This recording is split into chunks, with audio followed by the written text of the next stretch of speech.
This webinar is to introduce the new Senior Mathematics 3rd edition.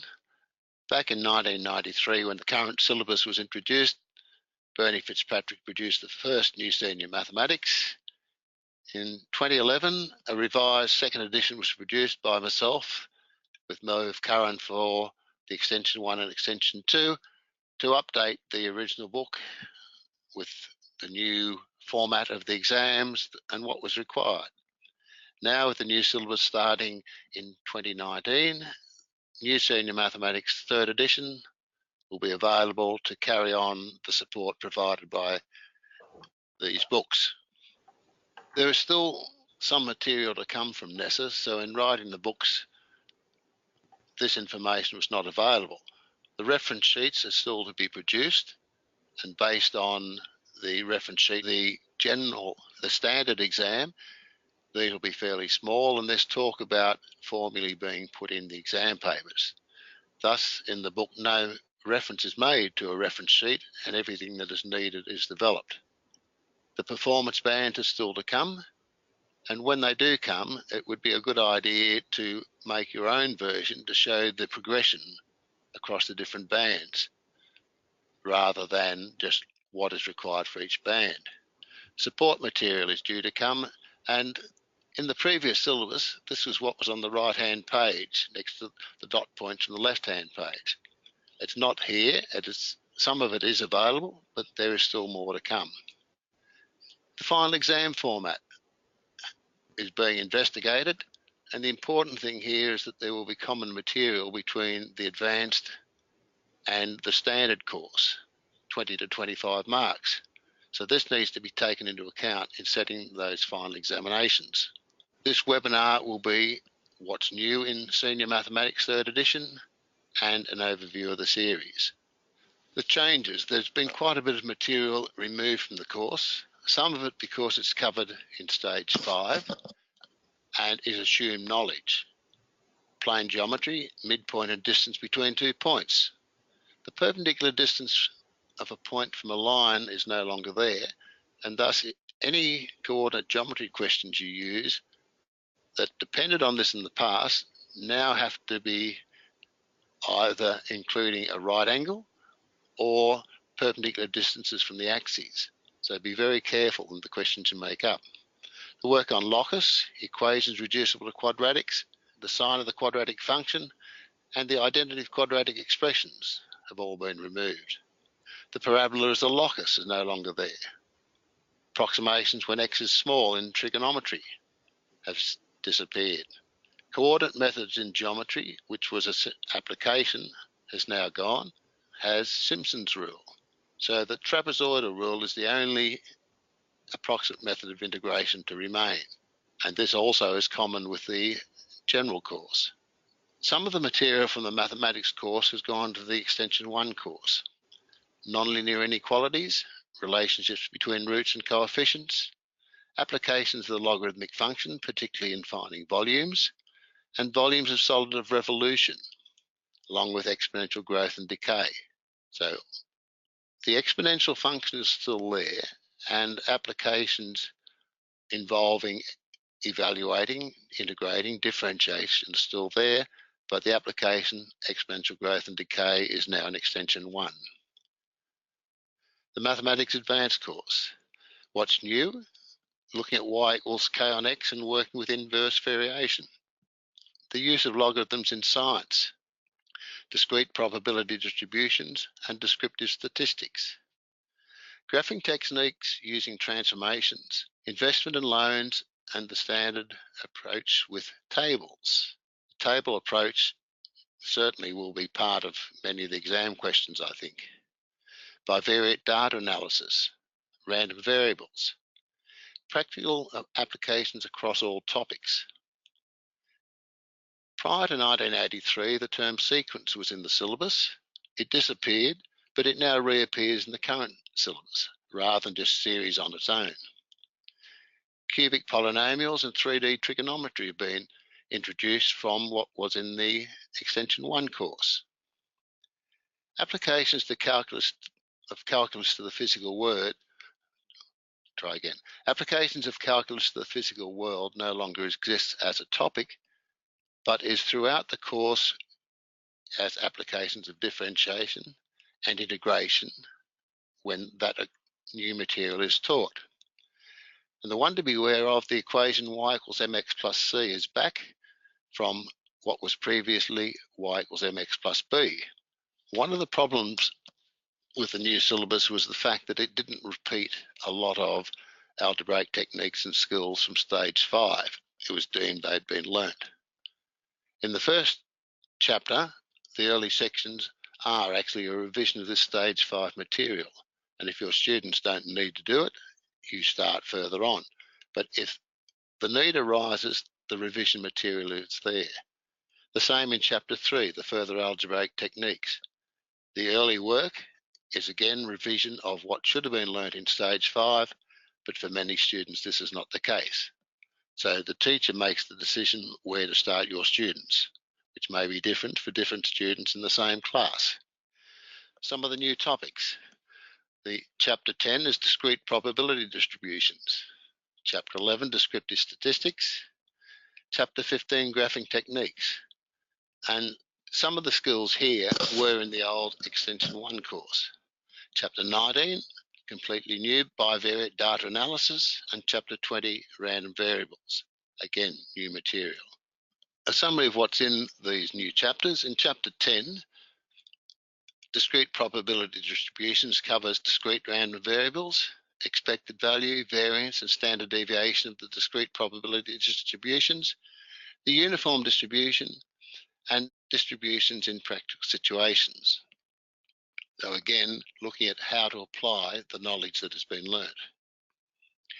Descriptive statistics covers statistical investigations, types of data, displaying data, measures of central tendency, standard deviation, analysis of data. Some of this material is met in stage 5, but what is required here is carried a lot further. And the students need to be able to calculate the appropriate measures of central tendency. Graphing techniques involves looking at transformations across a whole range of possibilities. So shifting from x to function x plus b, and then adding a c at the end, then a multiplication factor, and then looking at the shift with x plus b and a multiplication factor. Gradually it grew, and the students are expected to understand what each of these variations does to a given function. The graphing of the rational algebraic functions, applications involving graphing functions, graphical solutions of equations, region and inequality, simultaneous linear equalities. So there's a whole range of some new work, some familiar, some from Extension 1. The bivariate data is all new, except when you look at that it says scatter plots, and some of the diagrammatic representations will have been covered in stage 5, but now they're extended further. So you're looking at types of data and their interpretation, scatter plots and association, calculating the correlation coefficient, modelling by finding the equation of the line of best fit, and the statistical process.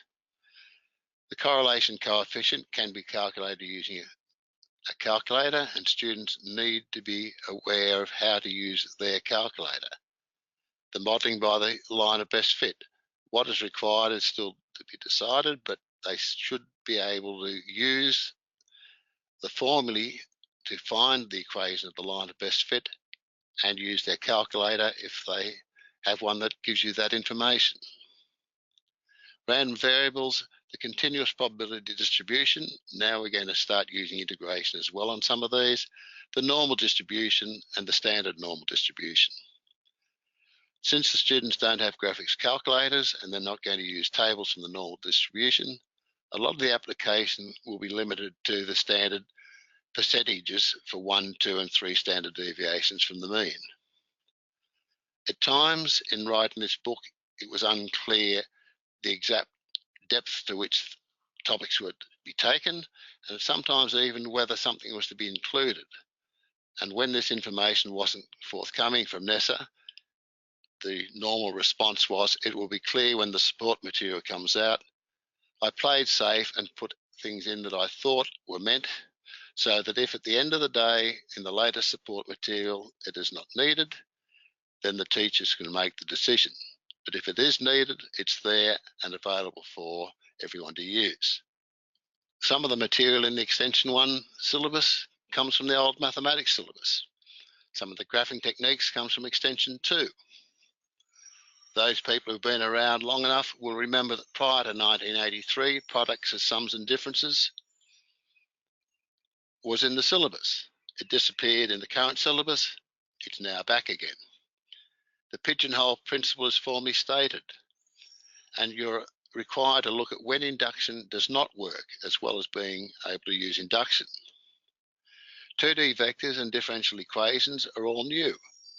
Projectile motion is introduced using vectors as well as the Cartesian form.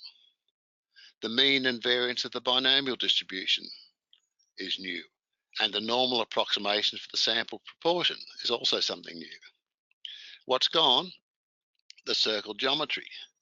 Some of the mathematical induction, as it now only covers series and divisibility, the rest has been moved to Extension 2. The angle between two lines, division in a given ratio, locus and the parabola, and iterative methods have all disappeared, but simple harmonic motion has been moved to the Extension 2 course. Sometimes in working out what was meant by the syllabus, it's very tempting to read just the content part. And if, for example, in Extension 1 MET2, you only read the content part, one part which says derive and use the formulae for trigonometric products as sums and differences, you'd wonder whether you had to use these skills to solve trigonometric equations.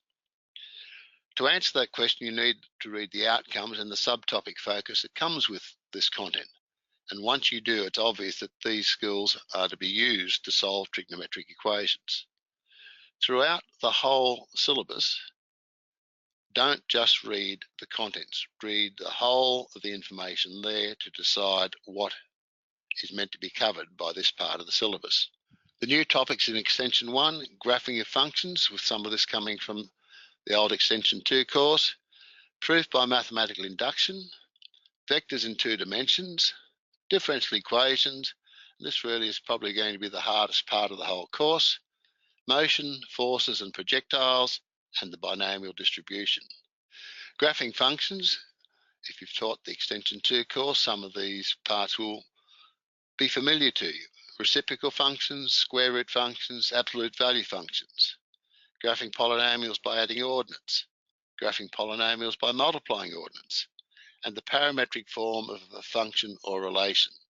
This is all that's left over from what was in the parametric form using the parabola.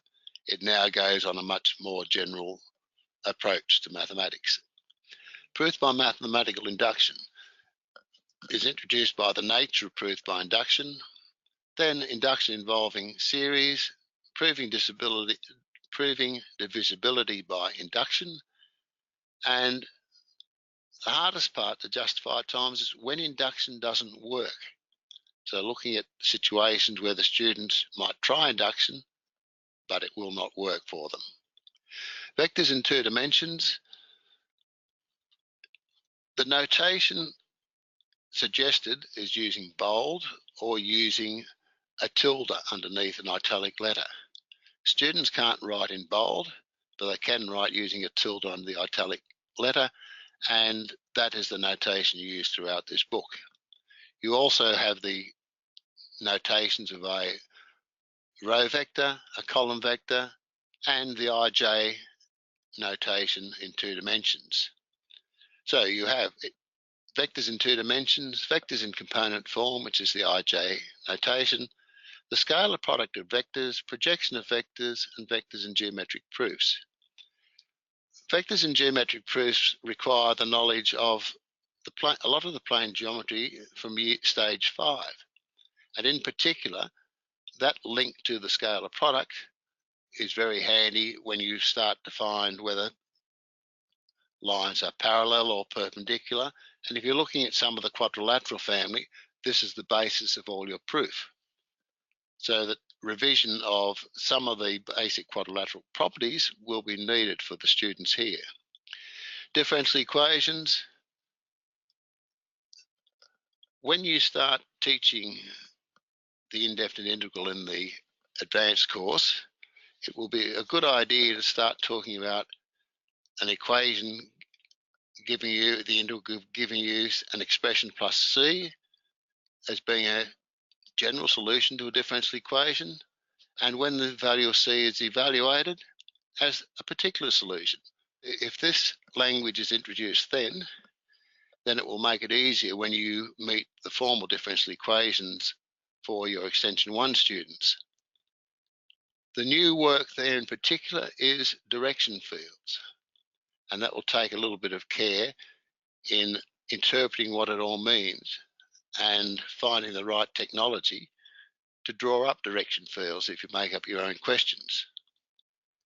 The standard forms of the differential equation, dy dx as a function of x, as a function of y, and as the product of a function of x and a function of y, which will require using the separation of variables. Modelling with first order differential equations really raises the level required if you're going to look at real life situations. And in this section, much teacher decision will be made as to which students attempt which questions, because some of them become quite challenging because the real world is quite challenging.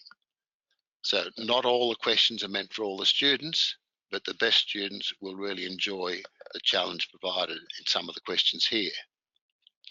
Motion, forces and projectile. Some of it is very similar. The work with forces is new for some people, and projectile motion here uses the vector approach as well as the Cartesian approach, and it is one section where the syllabus is not clear enough as to how far you should go, so I've covered more than enough to satisfy the requirements of the syllabus. You may initially think the vector approach is going to be quite hard, but once you get used to it and use it, it is a very nice way to cover some of the projectile motion in 2 dimensions. The binomial distribution, some of this is familiar. Bernoulli trials we've probably been using without using the term. The binomial distribution itself, but then the mean and variance of the binomial distribution and the normal approximation to the sample proportion are new topics in this area and will require a little bit of careful teacher knowledge. Now we'll look at Mathematics Extension 2 and the changes in this syllabus. Many people will be happy to see Euler's formula back again. The nature of proof brings back some of the ideas of proof which disappeared a long while ago, and further proof by mathematical induction extends on the earlier parts covered in Extension 1. And further work with vectors extend the 2-dimensional vectors into 3 dimensions. What's disappeared? Conics and all the algebra involved, volumes by slicing, shells, etc., circular motion, and there's no longer a topic called harder applications of Extension 1. The new topics in Chapter 2 is the nature of proof, Chapter 3, further work with vectors, Chapter 6, mechanics, some of it old, some of it new.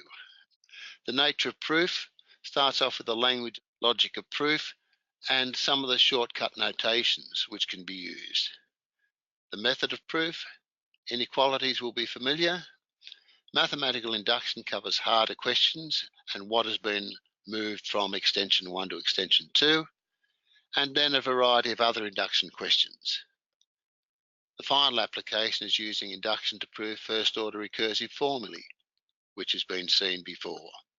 The work with vectors in 3-dimensional space is now being used in Extension 2, whereas 2-dimensional space was used in Extension 1. So there is a need to have a quick overview of what's gone before. Then those skills are applied from 2 dimensions to 3 dimensions, so the scalar product is now applied in 3 dimensions. Vectors in geometric proof, where possible, is applied in 3 dimensions. Cartesian coordinates in three-dimensional space. This means that equations of spheres, and students will be required to draw diagrams in three-dimensional space. Parametric and Cartesian equations appear along with the vector equation of the line, but not as in the pre-1983 syllabus with the terms direction cosines and direction numbers. And then you have parallel and perpendicular lines in 3 dimensions, but nothing to do with planes in 3-dimensional space. So there's quite a bit of new work there, which for some more mature teachers may be familiar, but most will not be. Mechanics, velocity and acceleration as function as effects, nothing new. Simple harmonic motion has been moved from extension 1 to extension 2. Other examples of motion gives you a range of options. Mathematical representation of motion in physical terms. Resisted motion is the same as was there before, both vertically and horizontal, but projectiles and resisted motion is new. So you're now required to look at projectiles at an angle to the horizontal in a resistive medium, and this creates some very interesting mathematics, as this can be done where the resistance is proportional to the velocity, but when the resistance is proportional to the square of velocity, you now need to look at other ways of solving the problem and maybe mathematical modelling. And this is the way we have finished this chapter. That's it.